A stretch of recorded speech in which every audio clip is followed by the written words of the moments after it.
the god's fury. He fled Asgard, his mind racing with schemes. As told in the prose Edda, he built a lodge in the mountains, doors on every side, always watching for his pursuers. Still, he could not outrun their vengeance. Odin's gaze found him, even in hiding. When the gods arrived, Loki tried to slip away, transforming into a salmon to evade capture in the river's swift current. But Thor's grip proved stronger than fate. Dragged back through the gates he once helped raise, Loki passed faces twisted with anger and betrayal. The gods' judgment was swift. The path ahead led not to mercy, but to a place where pain and silence waited in the damp and the dark. They forced Loki into the heart of the earth, a cavern where the air pressed cold and heavy, and every sound echoed off stone walls, slick with damp. Water dripped steadily from above, each drop magnifying the hush that settled over the gods as they set to their grim task. The stench of venom lingered, sharp and persistent, mingling with the iron tang of old blood. Odin's single eye caught the flicker of Skadi's movement. A silent nod passed between them, sealing what would come next. 3 massive boulders, freshly gouged with holes, stood ready. The gods had not brought chains or rope. Instead, they made Loki's punishment a reflection of his own chaos. The prose. Edda tells us they transformed one son, Vali, into a wolf who slew his brother, Nari. With the entrails of Nari turned to iron by the god's will, they bound Loki fast, wrists, neck, thighs, and ankles locked tight against the unyielding stone. As the Völuspá declares, with the guts of his ice-cold son, the killer is bound. Each knot and twist was deliberate, a reminder that his own blood now held him captive. The weight of the rocks pressed into his flesh, a constant ache that would never fade. Skadi stepped forward, her presence sharp as frost. In her hands a serpent writhed, its fangs gleaming. She fixed the creature to a stalactite directly above Loki's face. "For Balder," she said, her voice steady and cold. The serpent's jaws parted, and a bead of venom gathered at its tip. It hung for a moment, then fell. Loki's scream reverberated through the cavern, his body arching in agony as the venom burned into his skin. The pain was relentless, searing into bone, and the world above felt its echoes, earthquakes shaking Midgard, rivers shifting, the roots of Yggdrasil quivering. The gods watched in silence, their faces unreadable. Justice, they believed, had been served. As the serpent's venom continued its slow assault, the rhythm of torment became all-consuming. The next drop formed, poised to fall.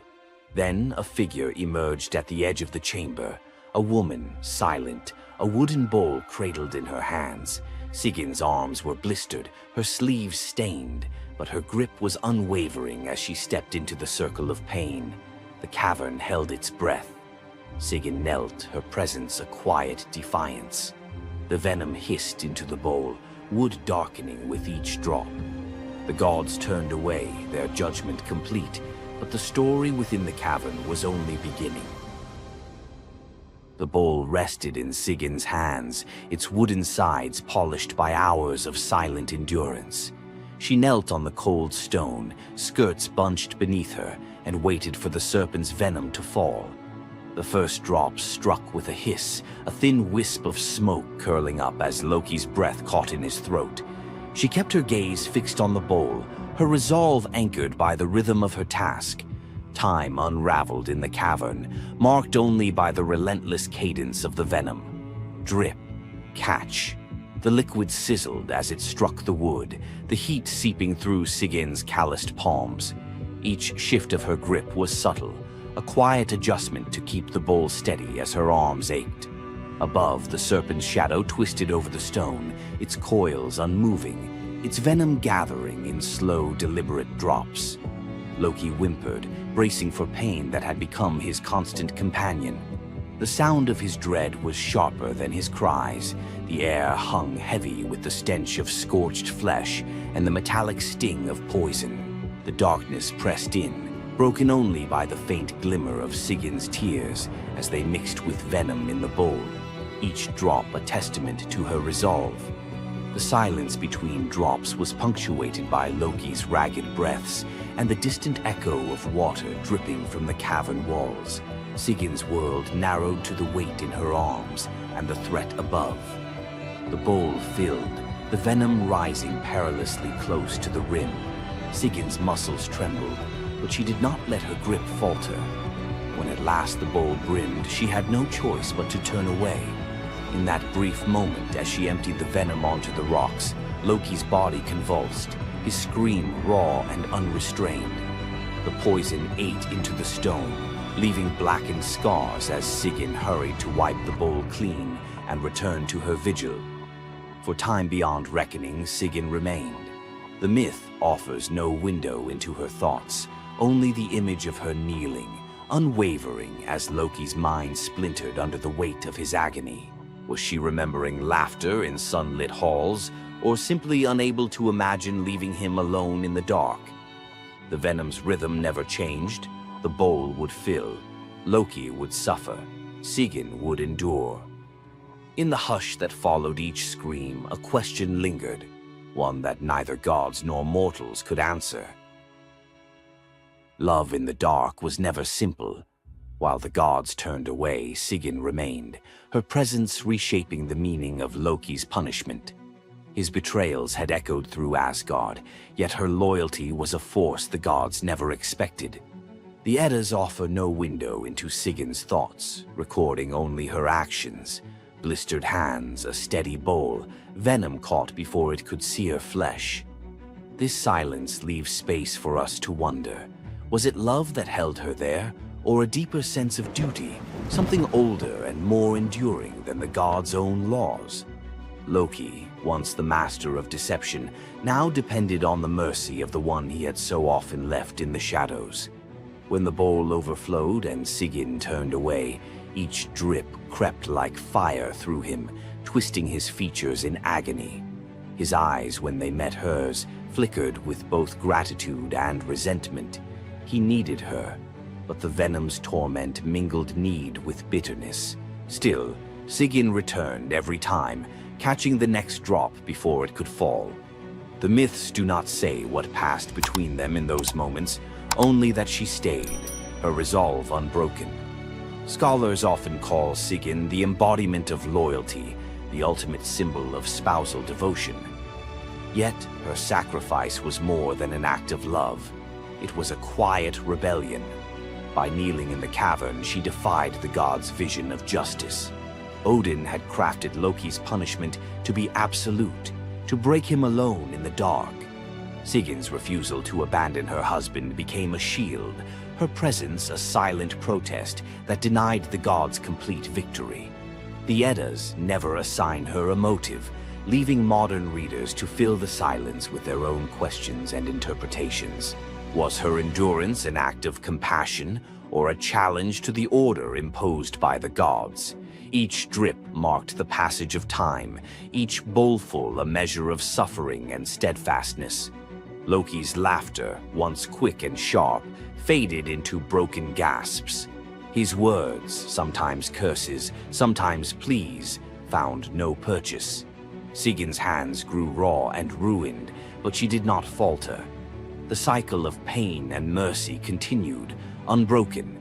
In the end, it was not just Loki who endured the gods' punishment.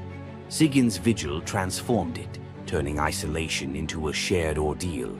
In the darkness, her silent defiance and unwavering love became part of the myth, a testament to the power of presence, even when the world has turned away.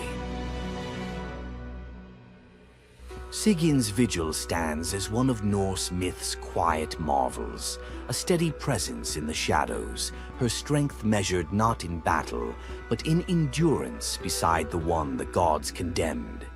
As Loki writhed beneath the venom's relentless burn, Sigyn's hands never wavered. The Eddas remember her not for words or deeds of glory, but for the silent rhythm of her care. Her story reminds us that sometimes love endures in darkness. Sigin's vigil continues until the twilight of the gods, Ragnarok, whenever that may come. Would you have stayed? If Sigin's silent strength moved you, let us know in the comments or share your favorite Norse hero below. Thor, the thunder god, woke up to find his greatest nightmare had come true. Mjolnir, his mighty hammer that could level mountains and control lightning itself, was gone. Without it, the thunder god was powerless, vulnerable, and mocked. The weapon that defined his very identity as protector of Asgard had vanished without a trace. But what happened next would humiliate him more than any defeat in battle. To get his hammer back, Thor would have to do something that went against every fiber of his warrior identity. You won't believe the disguise he ends up in. It all began on what should have been an ordinary morning in Asgard. Picture Thor reaching for the leather grip that had been at his side for countless centuries, his fingers closing around nothing but empty air. The spot where Mjolnir should rest felt cold and wrong, like a missing tooth that your tongue keeps finding. Thor's morning routine, as predictable as sunrise over Asgard's golden halls, shattered in that single moment of realization. The hammer forged by dwarven masters, the weapon that could summon lightning and level mountains, had vanished without so much as a whisper of sound. The initial shock hit Thor like a physical blow. His hand remained suspended in space, still reaching for what wasn't there. Then panic crept in, cold and relentless. He let out a blood-curdling roar of sheer rage, the whole palace trembling. Without Mjolnir, he was powerless, vulnerable, and mocked, stripped of the weapon that made him Asgard's primary defender. The enemies that prowled the borders of the Nine Realms knew about his mighty hammer. They counted on Thor's strength to keep them at bay. Now that strength was gone. Word spread through Asgard's halls faster than wildfire. The other gods gathered in emergency council, their faces grave as they grasped the full scope of the crisis. Odin's ravens had brought no news. The watchmen at the gates had seen nothing. Mjolnir had simply disappeared, as if it had never existed at all. The assembled gods understood what Thor's loss meant for their realm. Asgard stood vulnerable, its greatest protector reduced to a shadow of his former self. Loki stepped forward through the crowd of worried gods, his familiar, cunning smile playing at the corners of his mouth. He offered to investigate the theft using his shape-shifting abilities, volunteering to venture where other gods could not go undetected. The council accepted his proposal immediately, desperate for any lead in their search. Thor watched his brother prepare for the mission, knowing that Loki's success or failure would determine his own fate. Loki first borrowed Freya's magic feathered coat, allowing him to fly in falcon form to Jotunheim without raising alarms. Each dead end pushed Thor deeper into desperation. He imagined facing his enemies defenseless, their laughter echoing as they realized the thunder god carried no thunder. The trail finally led to the most dangerous territory of all, Jotunheim, the realm of the giants. Loki strode into the council chamber with the confident gait of someone who had solved a mystery, but his expression carried an ominous weight. The giant Thrym, lord of the frost giants, had openly boasted about his theft from his massive throne of ice and stone. He had buried Mjolnir 8 leagues beneath the frozen earth of his realm, thrice deeper than any giant's hall, he claimed, placing it where even Thor's strength would be useless. Thrym had what he thought was a simple demand for the Norse gods. He wanted the beautiful goddess Freya as his bride in exchange for the hammer's return. The giant had fixated on her legendary beauty and grace, convinced that possessing both Mjolnir and the goddess of love would make him the most powerful being in all the 9 realms. His arrogance knew no bounds as he described his elaborate wedding plans to Loki, speaking of golden halls and feasts that would last for weeks. Thrym believed the gods had no choice but to accept his terms. When Loki spoke to the council about Thrym's demand, the council fell silent. Freya's reaction shattered the tense quiet that followed Loki's report, causing her rage to break the Brysinger necklace, its gems scattering across the floor in glittering fragments. She declared she would rather throw herself into the deepest ocean than marry the frost giant who dared make such a demand. The gods found themselves trapped in an impossible situation. They could sacrifice one of their most beloved goddesses to a giant's lust, or they could leave Thor permanently weakened and Asgard vulnerable to every enemy that prowled the borders. The council erupted in frantic debate. Some suggested launching a full assault on Jotunheim, but Thrym's fortress was impregnable and his army vast. Others proposed trickery or negotiation, but every path led to either devastating war or humiliating surrender. Heimdall, the far-seeing guardian who watched over the Rainbow Bridge, had remained silent throughout the heated discussions. When he finally spoke, his words stopped every conversation in the hall. His suggestion was so outrageous, so completely unthinkable, that even Loki's jaw dropped open in shock. The gods stared at Heimdall as if he had lost his mind, but they were out of other options. What he proposed, however, would challenge everything Thor stood for as a warrior. Heimdall's words hung in the air like a challenge to the very foundations of Norse honor. The far-seeing god had suggested that Thor disguise himself as a bride and infiltrate Thrym's wedding feast to recover Mjolnir. He spoke with calm authority, tie housewife's keys about his waist, and pin bridal jewels upon his breast. The idea was so fundamentally opposed to Norse concepts of masculine honor that Thor's initial response shook the very walls of Asgard. He declared the plan preposterous and swore he would never hear the end of it if word spread that the Thunder God had dressed as a woman. The assembled gods watched in tense silence as their mightiest protector wrestled with a challenge that could not be solved through brute force or lightning strikes. They had already considered launching a full assault on Jotunheim, but Thrym's fortress was impregnable and his army vast. No other choice remained. Thor paced the hall like a caged wolf, his massive fists clenched as he grappled with the impossible choice between his warrior's pride and his duty to protect Asgard. Every instinct in his body rebelled against the idea of abandoning his identity as a fearsome warrior to play the role of a delicate bride. Loki stepped forward with barely contained excitement, volunteering to accompany Thor as his maidservant. The trickster god's eagerness to participate in this elaborate deception revealed his true nature.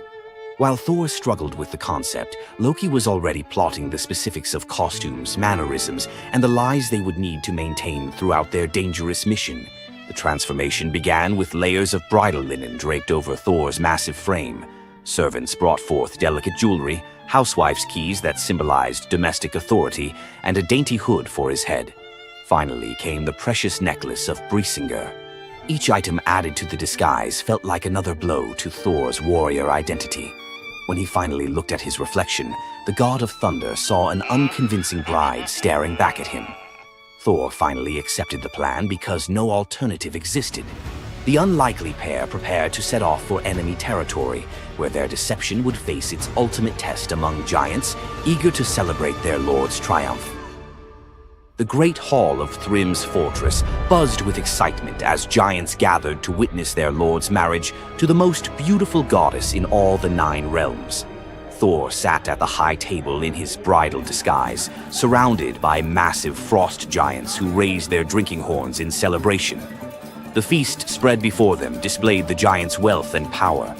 Roasted oxen filled enormous platters, fresh salmon gleamed on silver dishes, and barrels of mead stood ready to fuel the night's festivities. Thor's legendary appetite struck like a thunderbolt. He polished off an ox and ate whole salmon in moments, tearing through the meat as if he hadn't eaten in weeks. 3 measures of mead vanished as quickly as if someone had poured them into a bottomless pit. The assembled giants watched in stunned silence as the delicate bride consumed more food than most warriors could handle. Thrym's eyes narrowed with growing suspicion. This goddess ate like a battle-hardened warrior, returning from a long campaign, not like the refined Freya he expected to marry. Loki stepped forward with the smooth confidence of a master storyteller. He spun a tale about Freya's 8-day fast in eager anticipation of reaching Jotunheim and marrying the mighty Thrym. The explanation painted a picture of a lovesick goddess, so excited about her wedding that she had refused all food during her journey.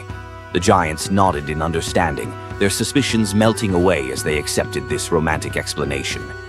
Thrym felt honored by such devotion and relaxed completely, his doubts vanishing. Beneath his bridal veil, Thor's rage simmered like molten metal ready to explode. Every moment at the feast brought new challenges as he struggled to maintain feminine mannerisms while surrounded by his enemies. His massive hands shook with barely controlled fury as he watched the giants celebrate what they believed was their victory over Asgard. The critical moment finally arrived. Thrym commanded his servants to bring Mjolnir forth, the very moment Thor had trained his eyes on since dawn. The servants placed the legendary weapon before the disguised bride as part of the traditional ceremony. Thor's fingers closed around Mjolnir's familiar handle, and lightning immediately crackled through the hall. He ripped away his bridal veil and roared his true identity to the shocked giants. Thrym's eyes widened in terror as he realized the bride he had been celebrating was actually the god of thunder himself. Thor swung Mjolnir, killing Thrym instantly after crushing his skull with Mjolnir, then turned on the assembled giants, and even the pleading giantess met Mjolnir's crack before the hall fell silent. The theft that had begun with arrogance ended in complete destruction. This tale reveals how even the mightiest heroes must sometimes sacrifice their pride to protect what matters most. Back in Asgard, the Aesir never spoke of the bearded bride again, though a few still hide a smirk when Thor raises Mjolnir. And we end this story with a very valuable lesson. Never steal Thor's hammer. And if you're going to, don't make him dress like a woman.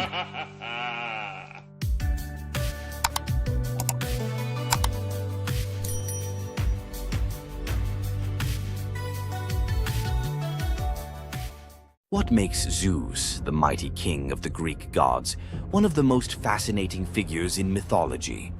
Is it his unparalleled power over the skies, his cunning strategies, or the sheer drama of his endless affairs?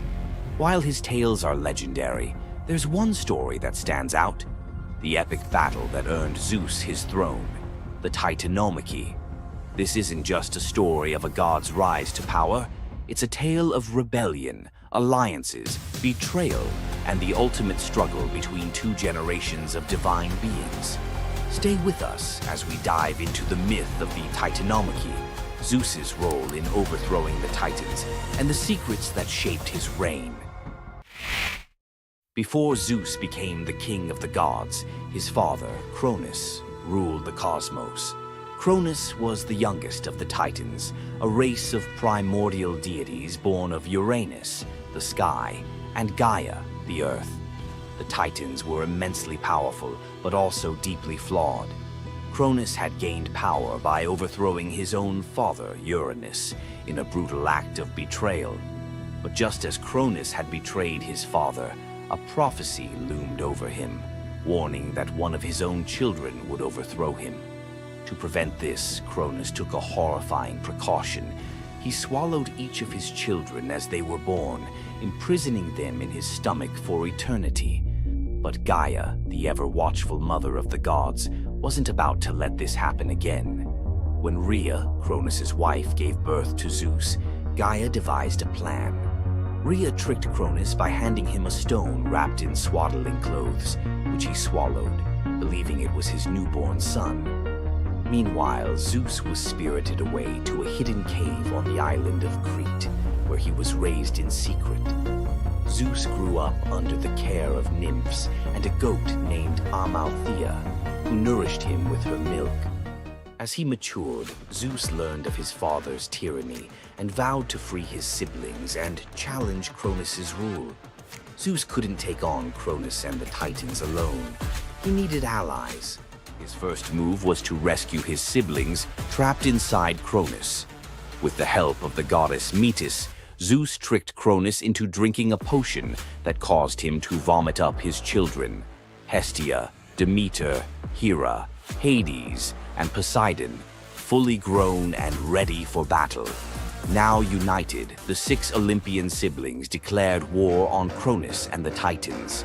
But the Titans were powerful, and the war, known as the Titanomachy, would rage for 10 years with no clear victor.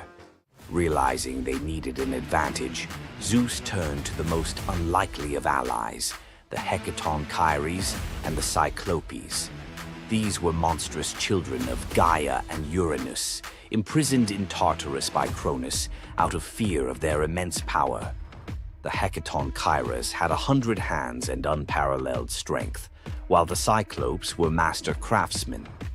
Zeus descended into Tartarus, defeated its terrifying guardians, and freed these imprisoned beings.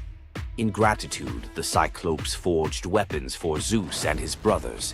Zeus received the thunderbolt, Poseidon the trident, and Hades a helmet of invisibility. With these tools and the raw power of the Hecatoncheires, the Olympians finally had the upper hand. The final clash of the Titanomachy was a cosmic spectacle. The Titans, led by Cronus, unleashed their full fury, shaking the very foundations of the universe.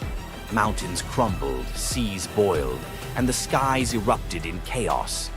But Zeus and his allies were relentless. Zeus hurled his thunderbolts with unerring precision, scorching the battlefield and scattering the Titans' ranks. Poseidon unleashed massive earthquakes, and Hades used his helmet of invisibility to sow confusion among their enemies. The Hecatoncheires proved invaluable, hurling massive boulders with their 100 hands, overwhelming the Titans. One by one, the Titans fell, their immense power no match for the combined might of the Olympians and their allies. Cronus was the last to fall. Zeus struck him down with a thunderbolt so powerful that it split the skies. With Cronus's defeat, the Titanomachy was over. With the Titans defeated, Zeus and his siblings faced a choice: what to do with their vanquished foes.